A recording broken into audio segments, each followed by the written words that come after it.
இயேசுவுக்கு புகழ். ஆண்டவருக்கு நன்றி செலுத்துங்கள், ஏனெனில் அவர் நல்லவர், என்றென்றும் உள்ளது அவரது பேரன்பு. ஞாயிறு இறை வார்த்தை நிகழ்ச்சியூடாக ஆண்டவருடைய உயிருள்ள வார்த்தையை உங்களோடு பகிர்ந்து கொள்வதில் நாங்கள் மகிழ்ச்சி அடைகின்றோம். இன்றைய நாளிலும் இறை வார்த்தையை ஆழமாக எங்களோடு பகிர்ந்து கொள்ள எங்களோடு இணைந்திருக்கின்றார் அமலமரி தியாகிகள் துறவற சபையைச் சேர்ந்த எமது பாசத்துக்குரிய தந்தை ரெஜினால் லூசியன் அவர்கள். வணக்கம் ஃபாதர். வணக்கம் இன்சன். ஃபாதர், இன்றைய நாளிலே நாங்கள் ஆண்டவருடைய உயிர்ப்பின் பாஸ்கா ஞாயிறை பற்றியான வாசகங்கள் குறித்து நாங்கள் கலந்துரையாட இருக்கின்றோம். இதில் முதலாவது வாசகம் திருத்தூதர் பணிகள் நூலிலிருந்தும், இரண்டாம் வாசகம் கொலோசியருக்கு எழுதிய திருமுகத்திலிருந்தும், மூன்றாம் வாசகம் யோவான் எழுதிய நற்செய்தியிலிருந்தும் கொடுக்கப்பட்டிருக்கின்றது. இந்த மூன்று வாசகங்களுடைய மையக்கருத்து என்ன ஃபாதர்? இந்த மூன்று வாசகங்களையும் நாங்கள் உற்று நோக்கும் பொழுது இன்னசென்ட், இதில் எங்களுடைய கருப்பொருளாக நாங்கள் எதனை பெற்றுக்கொள்ளலாம் என்றால், புது வாழ்வு அண்டேல் புத்துயிர். அதாவது ஆரம்பத்தில் கிறிஸ்தனுடைய உயிர்ப்புக்கு முன்பு கிறிஸ்தவர்கள் எல்லோரும் பயந்தாங்கோழைகளாக தங்களுடைய இல்லங்களுக்குள்ளே அடைப்பட்டு இருக்கின்றார்கள். என்ன அது அப்போஸ்தலர்கள் தானும், அவரோடு நெருங்கி பழகிய அப்போஸ்தலர்கள் தானும் வெளியிலே சென்றால் தங்களையும் கிறிஸ்துவை போன்று பிடித்து கொலை செய்து விடுவார்களோ என்று அவர்கள் அச்சம் கொண்டவர்களாக இருக்கின்றார்கள். கிறிஸ்தவர்கள் தானும் சில வேளைகளில் சிந்திக்கின்றார்கள் என இவர் மறித்த பொழுது பல்வேறு அதிசயங்கள் நடைபெற்றனவே. திரைச்சீலை இரண்டாக கிழிந்தது, பூமி அதிர்ச்சி ஏற்பட்டது, பல்வேறுபட்ட முழக்கங்கள் எல்லாம் நடைபெற்றன. ஆகவே என்ன நிகழப் போகின்றதோ என்று அஞ்சி அடங்கி கிடக்கின்றார்கள். ஆனால் உயிர் பெற்றுவிட்டார் என்ற செய்தி அவர்களுக்கு எட்டியதும் இந்த தயக்கங்கள் முற்றுமுழுதாக மறைந்து செல்லுகின்றன. அப்பொழுது அந்த உயிர்ப்பு கிறிஸ்துவனுடைய உயிர்ப்பாக மாத்திரமல்ல, அது சகல கிறிஸ்தவர்களும் அவர் மேல் விசுவாசம் கொண்ட அனைவருடையும் உயிர்ப்பாக மாறுவதை நாங்கள் பார்க்கின்றோம். எனவே தான் இந்த வாசகங்களின் வழியாக ஒவ்வொரு வருடமும் திரு அவை எங்களுக்கு சொல்லும் ஒரு ஆழமான செய்தி என்னவென்றால், கிறிஸ்து ஒரு முறைதான் உயிர்த்தார். ஆனால் கிறிஸ்தவர்கள் ஒவ்வொரு வருடமும் கிறிஸ்துவுக்காக உயிர் பெற்ற மக்களாக மாற வேண்டும், தங்களுடைய வாழ்க்கையை மாற்ற வேண்டும், அவர்களுடைய வாழ்க்கையிலே ஒரு புது பொலிவு தென்பட வேண்டும், புத்துயிர் பெற்றவர்களாக இருக்க வேண்டும் என்ற கருப்பொருளைத்தான் இன்றைய வாசகங்கள் எல்லாம் நமக்கு திட்ட தெளிவாக எடுத்து சொல்லுகின்றன. இவரை வாசிக்கும் பொழுது, தியானிக்கும் பொழுது இந்த பக்குவம் எங்களுடைய உள்ளத்திலே எழ வேண்டும் என்று திரு அவை நமக்கு ஞாபகம் மூட்டுகின்றது. அடுத்ததாக ஃபாதர், கொரிந்தியருக்கு எழுதிய திருமடலிலே புனித பவுல் அடிகளார் அழகாக சொல்லுவார்.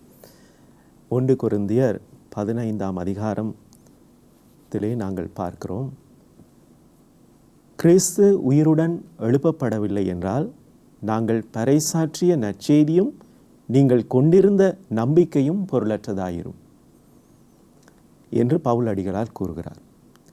கிறிஸ்தவர்களாகி எமக்கு இந்த உயிர்ப்பு பெருவிழா எந்தளவு தூரம் முக்கியத்துவம் வாய்ந்தது? ஆம், எவ்வாறு அன்று வாழ்ந்த மக்களுக்கு கிறிஸ்துவனுடைய உயிர்ப்பு ஒரு உற்சாகத்தையும் புது தெம்பையும் புது பொலியையும் கொடுத்து விளங்கியதோ, அதே போன்று இந்த கடந்த ஒரு வாரமாக கிறிஸ்துவனுடைய வாழ்க்கையில் நடைபெற்ற நிகழ்வுகளை எல்லாம் நாம் சிந்தித்து பார்க்கும் பொழுது, அவருடைய மரணத்தோடு அவருடைய வாழ்க்கை முடிவெய்தது கிடையாது. அதன் பிற்பாடு முக்கியமாக நடைபெற்றது என்னவென்றால் உயிர்ப்பு. ஒரு மனிதனாலும் செய்ய முடியாத ஒரு வேலையை கிறிஸ்து செய்து நமக்கு காட்டினார். அந்த உயிர்ப்பின் வழியாக அவர் சொல்லுவது என்னவென்றால், கிறிஸ்தவர்களாகிய உங்களுக்கு வாழ்க்கை இந்த உலகத்தில் தொடங்கப்பட்டாலும் இந்த உலகத்தோடு முடிவெய்துவது கிடையாது. ஒரு நாள் அது திரும்பவும் உயிர் பெற்று நாங்கள் உயிர் பெற்றவர்களாக மாறி ஆண்டவனோடு சங்கமமாகி தொடர்ச்சியாக அந்த வாழ்க்கையை நடாத்த அழைக்க பெற்றவர்களாக இருக்கின்றோம். ஆகவே இந்த பக்குவம் எங்களுடைய உள்ளங்களிலே பிறக்க வேண்டும். ஆகவே கிறிஸ்து எமக்காக வாழ்ந்து மடிந்ததெல்லாம் வெறுமனே வீணல்ல, மாறாக எங்களுக்கு ஒரு புது வாழ்க்கையை தருவதற்காகத்தான் அவர் இவ்வாறு மறைக்கின்றார், உயிர்க்கின்றார். ஆகவே அந்த கதை எங்களுக்கு ஒவ்வொரு வருடமும் சொல்லப்படுகின்றது எமது தியானத்திற்காக. அந்த நிலை எங்களுடைய உள்ளத்திலே ஆழமாக பதியப்படுமே ஆகில் நிச்சயமாக நாம் எப்பொழுதுமே உயிர் பெற்ற மக்களாக வாழ வேண்டும் என்று ஒவ்வொரு நிமிடமும் சிந்திப்பவர்களாக எங்களுடைய வாழ்க்கையை கழிக்க முடியும். அதனைத்தான் நீங்கள் இப்பொழுது சொன்ன வார்த்தைகள் சொல்லுகின்றன. திரும்பவும் சொல்லுங்கள் அந்த வார்த்தைகளை. இங்கே சொல்லப்பட்டிருக்கின்றது, அதாவது கிறிஸ்து உயிருடன் எழுப்பப்படவில்லை என்றால் நாங்கள் பறைசாற்றிய நற்செய்தியும் நீங்கள் கொண்டிருந்த நம்பிக்கையும் பொருளற்றதாய் இருக்கும். ஆம், அதுதான் கிறிஸ்து உயிர்க்காவிட்டால் எல்லா கதையுமே கிறிஸ்துவனுடைய போதனையாக இருக்கலாம், அவருடைய பிறப்பாக இருக்கலாம், அவர் செய்த அதிசயங்களாக இருக்கலாம், இவையெல்லாம் எங்களுக்கு ஆணித்தரமாக அவர் யார் என்பதை எவ்வாறு காட்டுகின்றது என்றால் அவருடைய உயிர்ப்பின் வழியாகவே தான். ஒருவராலுமே செய்ய முடியாத செயலை அவர் செய்கின்றார் என. ஆகவே தான் அவர் சின்னப்பர் அழகாக சொல்லுகின்றார், கிறிஸ்துவனுடைய உயிர்ப்பு எங்களுக்கு முக்கியம். அவர் இல்லாவிட்டால், அப்படி அவர் உயிர்க்காவிட்டால் இவையால் எங்களுக்கு எது விதமான பயனும் கிடையாது, எங்களுடைய நம்பிக்கையும் அர்த்தமற்றதாக போகும். ஆகவே கிறிஸ்துவனுடைய உயிர்ப்பு தான் எங்களுக்கு முழு நம்பிக்கையும் அவரில் ஊட்டும் பெருவிழாவாக, முக்கிய விழாவாக மாறியிருக்கின்றது. ஆம், கிறிஸ்துவனுடைய உயிர்ப்பு என்று சொல்லும் பொழுது கிறிஸ்து ஒருவரே மரணத்தை வென்றவராக காணப்படுகின்றார். நிச்சயமாக. அடுத்ததாக இந்த ஞாயிறு திருவழிபாட்டை நாங்கள் பார்க்கும் பொழுது தொடர்பாடல் என்ற ஒரு பகுதி சேர்க்கப்பட்டிருக்கிறதை நாங்கள் பார்க்கிறோம். இது ஒரு புதிய பகுதியாக எங்களுக்கு இருக்கின்றது. வழமையான ஞாயிறு வழிபாடுகளில் இல்லாத ஒரு பகுதி. ஏன் இந்த பகுதி சேர்க்கப்பட்டுள்ளது? இதற்கான விளக்கம் என்ன? ஆம், இந்த தொடர்பாடல் என்று சொல்லிக்க பெரும்பாலும் எத்தனையோ மக்களுக்கு இது புரியாத ஒரு புதிராகவே தான் இருக்கின்றது. சில வேளைகளில் நான் அவதானித்திருக்கின்றேன். முதலாம் வாசகத்தை வாசிப்பார்கள், அதே போன்று இரண்டாம் வாசகத்தை வாசிப்பார்கள், அதன் பிற்பாடு அல்லேலூயாவை கூறிவிட்டு அதோடு முடித்து விடுவார்கள். ஆனால் தொடர் பாடல் என்று சொல்லுகின்ற பகுதி நிச்சயமாக கிறிஸ்துவனுடைய பணி, அவருடைய உத்தானம், அவற்றை எங்களுக்கு திட்ட தெளிவாக தியானிப்பதற்கு இன்னும் ஒரு ஆதாரமாக இருக்கின்றது. அதனை விளக்குவதற்கு முன்பாக நான் உங்களுக்கு இதனுடைய கதையை சொல்லப் போகின்றேன். இந்த தொடர்பாடல் என்று சொல்லும் பொழுது இது திருஅவையின் வரலாற்றில் 11ஆம் நூற்றாண்டிலிருந்து நமக்கு கொடுக்கப்பட்ட ஒரு போயம், ஒரு பாடலாக இருக்கின்றது. அதாவது கிறிஸ்து உயிர்த்தெழுந்ததின் பிற்பாடு 11 நூற்றாண்டுகள் சென்றதின் பிற்பாடு தான் இதனை ஒரு பாடகன் அழகாக பாடல் வடிவிலே போயமாக அமைத்து எங்களுக்கு தருகின்றார். அதுதான் அந்த திருப்பாடல். இதனை யார் எழுதுகின்றார் என்றால் 11ஆம் நூற்றாண்டிலே ஜெர்மன் நாட்டிலே ஒரு அரசன் இருந்தார். இரண்டாவது கொன்ராட் மன்னன் என்ற ஒரு எம்பரர் இருந்தார். அப்போ அவருக்கு ஒரு ஆன்ம குருவாக சிறந்த ஒரு பக்தி வாய்ந்த தலைவன் இருந்தார். அப்போ அந்த ஆன்ம குருதான், நல்ல ஒரு சிறந்த குருவானவர் இருந்தார். அந்த குருவானவர் தான் அந்த திருப்பாடலை வடித்து கிறிஸ்துவனுடைய செயல்பாடுகளை அந்த மன்னனுக்கு விளக்க முற்படுகின்றார். அதுதான் அந்த போயம். ஆகவே அந்த மன்னனுக்கு அதனை வாசித்து விளக்கிய பொழுது, கிறிஸ்துவனுடைய செயல்களை அவருக்கு காட்டிய பொழுது மிகவும் மகிழ்ச்சியாக அவர் அதனை ஏற்றுக்கொண்டாராம். அது மாத்திரமல்ல, தன்னுடைய வாழ்க்கையிலே அடிக்கடி இந்த திருப்பாடலை வாசித்து தியானிப்பதும் அவருக்கு ஒரு வழக்கமாக இருந்ததாம். எனவே இந்த திருப்பாடல் என்று சொல்லிக்க அது வெறுமனே வார்த்தைகளை கொண்ட ஒரு பகுதி அல்ல. மாறாக இதில் தெளிவாக நமக்கு சொல்லப்படுகின்றது என்னவென்றால், எவ்வாறு கிறிஸ்து எங்களை மீட்டார், கிறிஸ்து எங்களுடைய மீட்பராக இருக்கின்றார் என்ற கதை நன்றாக சொல்லப்படுகின்றது. உதாரணமாக அந்த திருப்பாடலை நாம் உற்று நோக்குவோமேயானால், அதனுடைய முதல் வரிகளை வாசித்தோமேயானால் அதில் என்ன சொல்லப்படுகின்றது? பாஸ்கா பலியின் புகழ்தனையே பாடி புகழ்வோம் கிறிஸ்தவரே. ஆகவே அவர் யாருக்கு எழுதுகின்றார்? கிறிஸ்தவர்களுக்கு தான் எழுதுகின்றார். அரசனுக்கு கொடுத்தாலும் அதன்படி கிறிஸ்தவர்கள் தியானிப்பதற்கு வழிவகுக்கின்றார். மாசில் இளமறி மந்தையினை மாண்பாய் மீட்டு கொணர்ந்தாரே.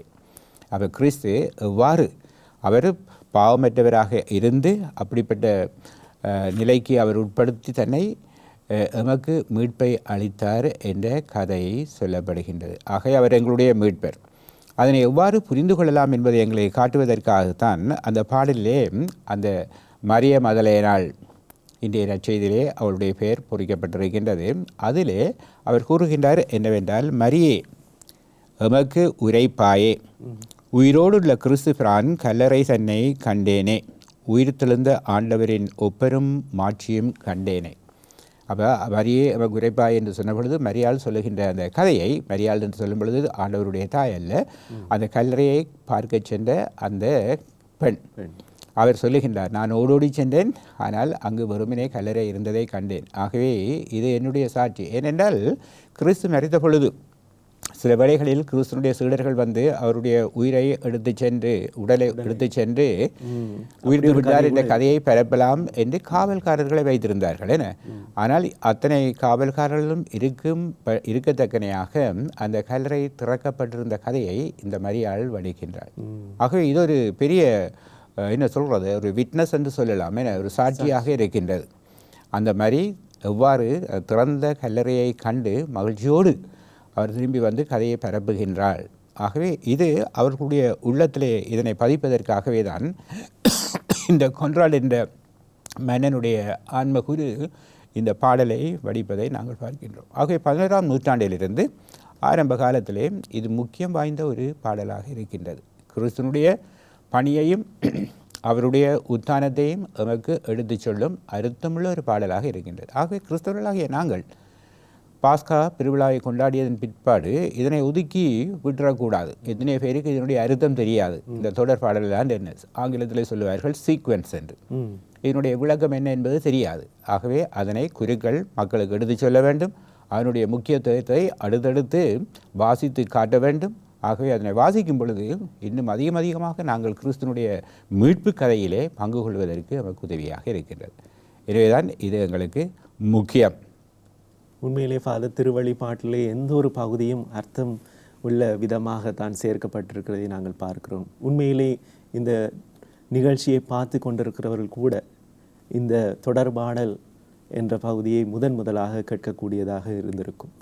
ஆகவே எதிர்கால தலைமுறைக்கும் இது ஒரு நல்ல ஒரு செய்தியாக, இதனுடைய விளக்கங்களை நீங்கள் சொன்னது ஒரு நல்ல செய்தியாக இருக்கும் ஃபாதர். இதில் ஒன்று நான் உங்களுக்கு சொல்ல விரும்புகின்றேன். எப்பொழுது இது எங்களுடைய ரோமன் மிசல், அதாவது திருப்பலி அந்த புத்தகத்தில் சேர்க்கப்படுகின்றது என்றால் கவுன்சில் ஆஃப் ட்ரெண்ட், அதாவது திருத்தந்தின் சங்கத்தில் தான் இதனுடைய முக்கியத்துவத்தை உணர்ந்து, அதாவது இது எழுதப்படுகின்றது எப்பொழுது 11ஆம் நூற்றாண்டு.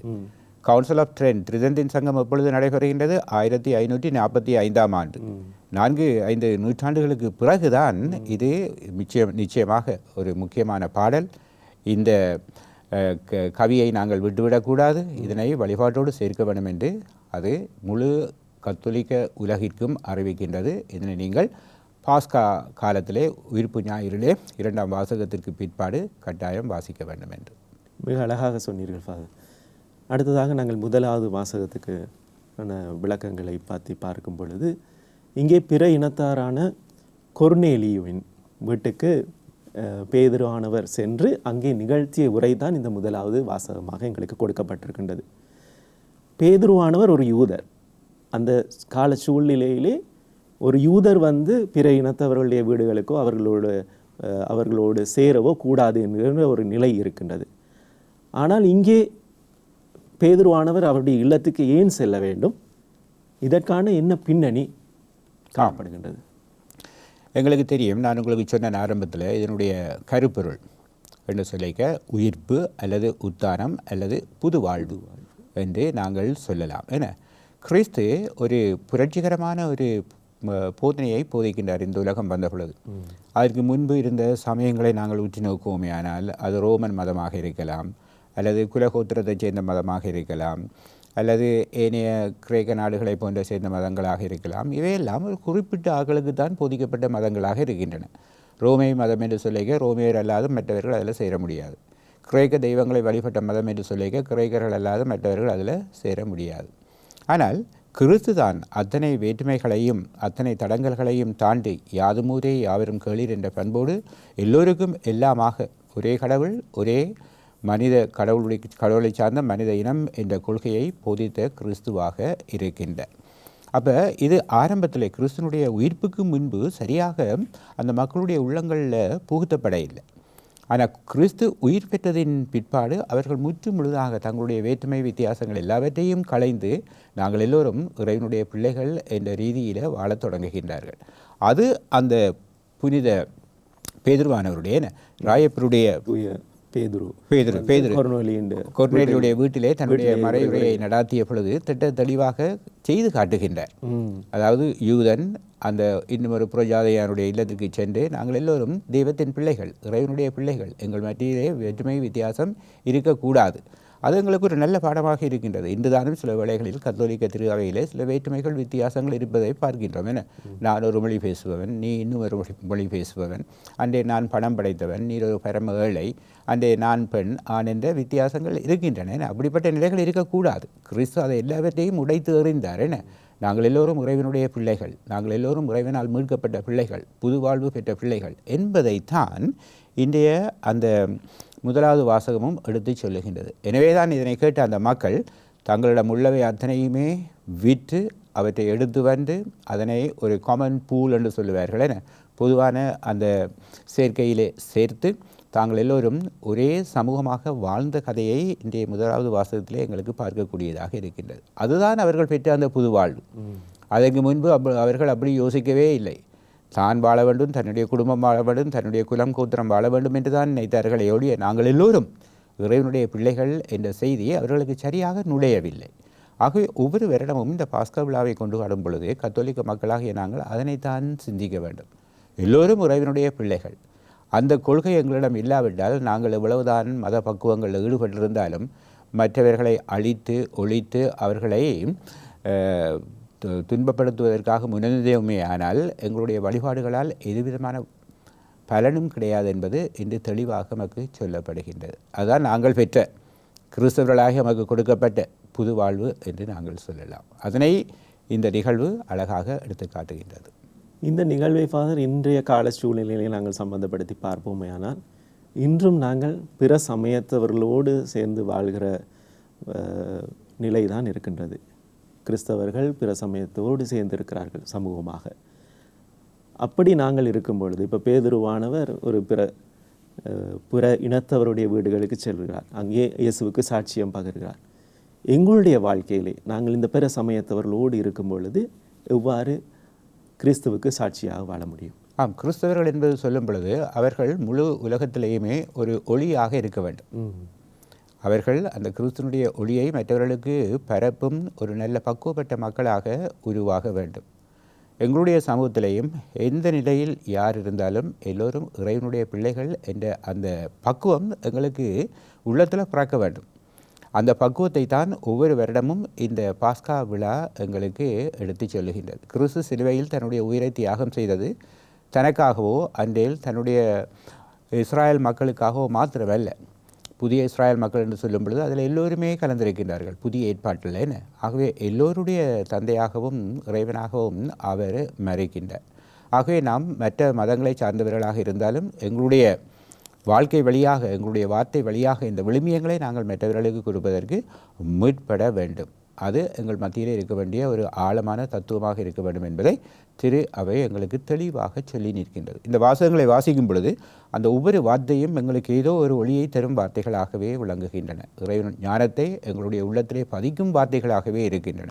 ஆகவே அவற்றை புரிந்து நாங்கள் அவர்களோடு பின்னி பிணைந்து சங்கமமாகி ஒரே குலமாக கோத்திரமாக வாழ முற்படும் பொழுது நிச்சயமாக எங்களுடைய கிறிஸ்தவ வாழ்க்கை அர்த்தமுள்ளதாக இருக்கின்றது. நாங்கள் நினைக்கக்கூடாது கிறிஸ்தவர்கள் மாத்திரம்தான் வாழ வேண்டும் அல்லது என்னுடைய குடும்பம் கோத்திரம் குலம் மாத்திரம்தான் வாழ வேண்டும் என்று எண்ணிவிடக்கூடாது. எல்லோரும் வாழ வேண்டும். யாதுமுறை யாவரும் கேளீர் என்ற பக்குவத்தோடு இறைவனை எல்லோருக்கும் கொடுக்க முற்படும் பொழுது நிச்சயமாக அது ஒரு சிறந்த கிறிஸ்தவ வாழ்க்கை முறையாக அமைகின்றது. இப்பொழுது நாங்கள் 2ஆம் வாசகத்துக்கான விளக்கத்தை பார்ப்போமானால், புனித பவுல் அடிகளார் கொலோசியருக்கு எழுதிய திருமுகத்திலே சொல்கிறார், மேலுலகு சார்ந்தவற்றை நாடுங்கள் என்று குறிப்பிடுகின்றார். ஆனால் இன்று நாங்கள் பல நேரங்களில் ஃபாதர் நம்முடைய எண்ணங்கள் நம்முடைய நோக்கங்கள் எல்லாம் இந்த உலகத்தை சார்ந்தவையாக இருக்கிறதை நாங்கள் பார்க்கிறோம். அப்படியானால் பவுல் அடிகளார் இந்த பகுதி ஊடாக எங்களுக்கு என்ன செய்தியை கொடுக்கின்றார்? ஆம், பவுல் அடிகளார் இந்த திருமுகத்தின் வழியாக ஒரு நல்ல செய்தியை விளக்குகின்றார். அவர் இந்த திருமுகத்தை எப்பொழுது எழுதுகின்றார் என்றால் கிறிஸ்துவுக்கு பிற்பாடு 61க்கும் 62க்கும் இடைப்பட்ட காலத்து தான் இதனை எழுகின்றார். இதுவும் அவர் சிறைச்சாலையில் இருந்த பொழுது இவர்களுக்கு எழுதிய ஒரு மடலாகத்தான் இருக்கின்றது. ஏனென்றால் அந்த நாளையில் வாழ்ந்த மக்கள் கிறிஸ்தவர்கள் மாத்திரமல்ல, பெரும்பாலும் கிறிஸ்தவ மதத்திற்கு அப்பாற்பட்ட மக்கள், கிறிஸ்தவத்தை சரியாக புரிந்து கொண்டு வரும் மக்கள் தானும் சில வேளைகளில் என்ன எண்ணுகின்றார்கள் என்றால் தங்களுடைய வாழ்க்கையை முற்று முழுதாக இந்த உலகத்தோடு பின்னி பிணைந்த வாழ்க்கையாக மாற்றுகின்றார்கள். அவர்களுக்கு பணம் வேண்டும், பொருள் வேண்டும், செல்வம் வேண்டும், ஏதோ எப்பொழுதும் அவை எல்லாவற்றையும் இந்த உலகத்திலே அனுபவிக்கப் போகின்றவர்களைப் போன்று வாழ்ந்து கொண்டிருப்பதை காணுகின்றார். இந்த வேளையில் பவுலானவர் புதிய திருமுழுக்கை பற்றி சொல்லுகின்றார். திருமுழுக்கு பெற்ற மக்களாகிய நாங்கள் எல்லோரும் இந்த உலகத்தை சார்ந்தவர்களாக இருந்துவிடக்கூடாது. இந்த உலகத்திலே நாங்கள் வாழ்ந்தாலும் அந்த கிறிஸ்துவனுடைய விசுவாச ஒளியால் நிரப்பப்பட்டவர்களாக இந்த உலகத்திலே வாழ்ந்து கொண்டு மறு உலக வாழ்க்கைக்கு எங்களை ஆயத்தம் செய்ய வேண்டும் என்று சொல்லுகின்றார். ஆகவே திட்ட தெளிவாக அவர்களுக்கு அவர் சொல்லும் செய்தி என்னவென்றால், மக்களே, எங்களுடைய வாழ்க்கை இந்த உலகத்தை சார்ந்தது அல்ல, மாறாக இந்த உலகத்திலே வாழ்ந்து கொண்டு மறு உலகத்திற்கு எங்களை ஆயத்தம் செய்யும் ஒரு வாழ்க்கை முறையாக இருக்கின்றது. ஆகவே எங்களுடைய வாழ்க்கையை தொடர்ச்சியான வாழ்க்கை. இந்த உலகத்திலே நீங்கள் ஊன்றி இருந்துவிடக்கூடாது.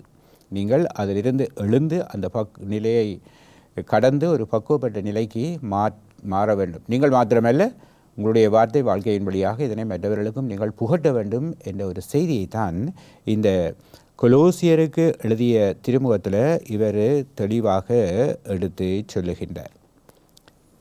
அடுத்ததாக ஃபாதர், நாங்கள் யோவான் நற்செய்தியை பார்க்கும் பொழுது நற்செய்தி வாசகத்திலே நாங்கள் ஒரு நிகழ்ச்சியை காண்கிறோம். இயேசு உயிர்த்து விட்டார் என்ற செய்தியை கேட்டவுடன் ஓடோடி வருகிறார். முதலாவதாக வருகிறார் மகதலா மரியா. அவரை தொடர்ந்து சீடர்கள் வருகிறார்கள். ஆனால் அங்கே கண்ட காட்சியை பார்க்கும் பொழுது ஒரு வெறுமையான கல்லறை.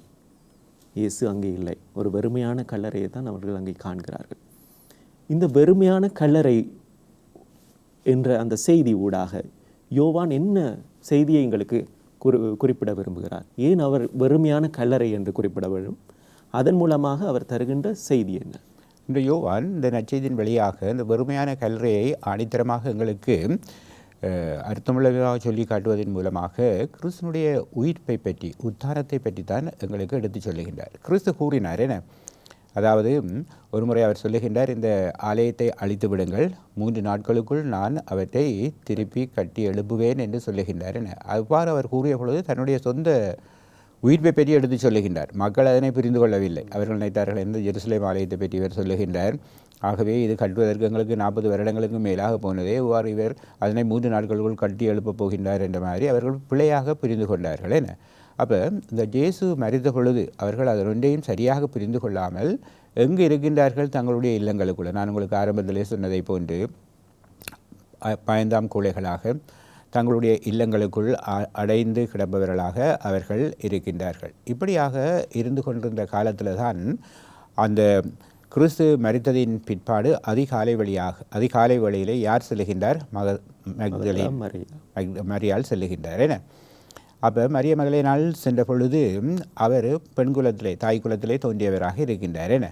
தாய் குலத்திலே தோன்றி பாசம் நுழைந்த ஒரு பெண்ணாக இயேசுவை அநியாயமாக கொலை செய்து விட்டார்களே, அவருக்கு எங்களுடைய கடைசி கடன்களை செலுத்தத்தான முடியாமல் போய்விட்டது. ஆகவே அவருக்கு நான் என்னுடைய கடைசி இறுதி கிரியைகளை செய்துவிட்டு வர வேண்டும் என்ற நோக்கோடு தான் அவர் அதிகாலையிலே அச்சம் கொண்ட ஒரு பெண்ணாக செல்லுகின்றார். அப்போ இந்த விதமாக அவர் சென்ற பொழுது என்ன நிகழுகின்றது என்றால், சில வேளைகளை தன்னையும் பிடித்து கொன்றுவிடலாமோ, மற்றவர்கள் கொன்றுவிடலாமோ என்று சிந்தித்த வண்ணமாக சென்று கொண்டிருக்கின்றார்.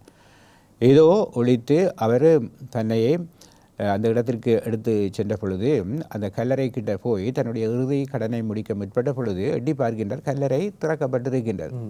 அங்கு கிறிஸ்துனுடைய உடல் கிடையாது. ஆகவே இந்த பெண்மணிதான் முதல் முறையாக கிறிஸ்து உயிர்த்து விட்டார் என்ற செய்திக்கு உறுதுணையாக இருக்கின்றார். அவருடைய வார்த்தைகள் தான் கிறிஸ்து உயிர்த்து விட்டார் என்பதை மற்றவர்களுக்கு புகட்டும் வார்த்தைகளாக இருக்கின்றன. அதன் பிற்பாடு அவருக்கு அந்த அச்சம் இருக்கவில்லை. ஆகவே கிறிஸ்து தெய்வம், கிறிஸ்து கூறியது போன்று உயிர் பெற்று விட்டார். நீங்கள் இதன் பிற்பாடு என்னை கொண்டாலும் பரவாயில்லை, நான் கிறிஸ்துவோடு சென்று விடுவேன் என்ற மாதிரி ஓடோடி செல்லுகின்றாருங்க. திரும்பவும் அந்த கல்லறையிலிருந்து ஜெருசலேமுக்கு எழும்பி செல்லுகின்றார் என. அது மாத்திரமல்ல, ஏனைய நற்செய்திகளை நாங்கள் வாசித்தோமே என்றால் அதில் சொல்லப்பட்டிருக்கின்றது, இறை தூதுவன் தோன்றி அவருக்கு என்ன சொல்லுகின்றார்? நீங்கள் ஏன் வாழும் கிறிஸ்துவை இந்த மரித்த உடல்களும் கல்லறைகளும் இருக்கும் இடத்தில் தேடிக்கொண்டிருக்கிறீர்கள்? அவர் உங்களுக்கு ஏற்கனவே சொன்னதை போன்று உயிர்த்து விட்டார். ஆகவே விரைந்தோடு சென்று இந்த செய்தியை மற்றவர்களுக்கு அறிவியுங்கள் என்று சொன்ன பொழுது மரியாள் சென்று முதல் கண் யாருக்கு சொல்லுகின்றார்? அப்போஸ்தலர்களுக்கு சொல்லுகின்றார். அப்போ அப்போஸ்தலர்களும் வந்து அதனை காணுகின்றார்கள். ஆகவே இந்த கல்லறை, வெறும் கல்லறை தான் எங்களுக்கு ஒரு சாட்சியாக, ஒரு என்ன சொல்கிறது, ஒரு சான்றாக விளங்குகின்றது. எதற்கு? கிறிஸ்து உயிர்த்து விட்டார் என்று. ஆகவே நானும் நீங்களும் வழிபடும் கிறிஸ்து கல்லறைக்குள் அடங்கி கிடக்கும் மரித்த கிறிஸ்து அல்ல, அவர் உயிருள்ள தெய்வம். அந்த தெய்வத்தை தான் நாங்கள் வழிபடுகின்றோம். இதற்கு யார் சான்று? அந்த பெண்மணி. அது மாத்திரமல்ல, அவரோடு சேர்ந்த அப்போஸ்தலர்கள், அதன் பிற்பாடு பல பேர் சென்று அதனை கண்டு எல்லோருமே புத்துயிர் பெற்றவர்களாக மாறுகின்றார்கள் என. எனவே தான் அச்சம் கொண்டு பயந்தாம் கோழைகளாக தங்களுடைய அறைகளினுள் அடங்கி கிடந்தவர்கள் இப்பொழுது வெளியில் வந்து மிகவும் உற்சாகமாக விசுவாச வாழ்க்கையிலே வேறு நடை போட்டு கிறிஸ்துவை போதிப்பதை நாங்கள் பார்க்கின்றோம். அதுதான் அங்கு சொல்லப்படும் கதையாக இருக்கின்றது. இயேசு உயிர்த்து விட்டார் இயேசு நமக்காகவும் உங்களுக்காகவும் உயிர்த்து விட்டார்.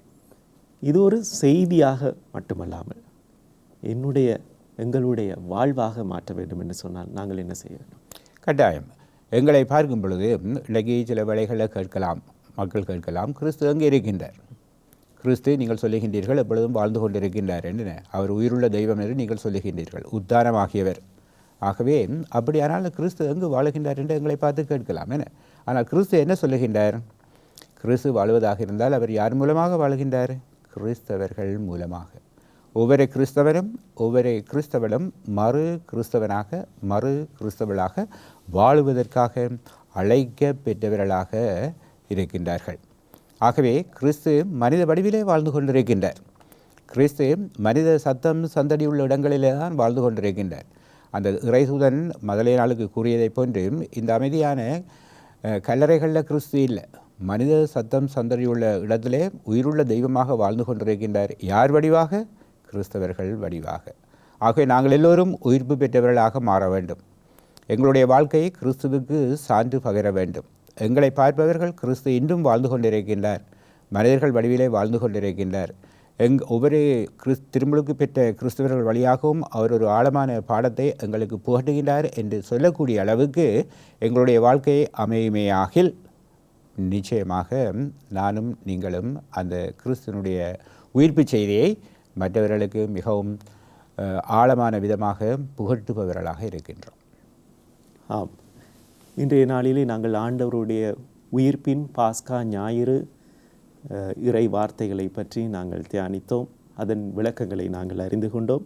இந்த ஞாயிறு இறை வார்த்தை நிகழ்ச்சி ஊடாக இன்றைய நாளிலே இறை வார்த்தையை எம்மோடு பகிர்ந்து கொண்ட தந்தை அவர்களுக்கு எமது உளமார்ந்த நன்றிகள். நன்றி ஃபாதர். அதேபோல் இன்றைய ஞாயிறு இறை வார்த்தை பகிர்விலே இணைந்து கொண்ட உங்களுக்கும் எமது மனமார்ந்த நன்றிகள். உயிர்த்த இயேசு ஆண்டவர் உங்களையும் உங்கள் குடும்பங்களையும் ஆசீர்வதிப்பாராக. இதே இறை வார்த்தை நிகழ்ச்சியை நீங்கள் திரும்பவும் கேட்டு ஆழமாக உங்களுடைய விசுவாசத்தை வளர்த்து கொள்ள விரும்பினால் எங்களுடைய யூடியூப் தளமான வேர்பும் டிவி தமிழில் என்ற தளத்திலே நீங்கள் போய் இந்த இறைவார்த்தை ஞாயிறு இறைவார்த்தை நிகழ்ச்சியை நீங்கள் மீண்டும் ஒரு முறை பார்த்து அதனுடைய ஆழமான விளக்கங்களை கேட்டறிந்து கொள்ளலாம். இயேசுவுக்கு நன்றி. மரியே வாழ்க.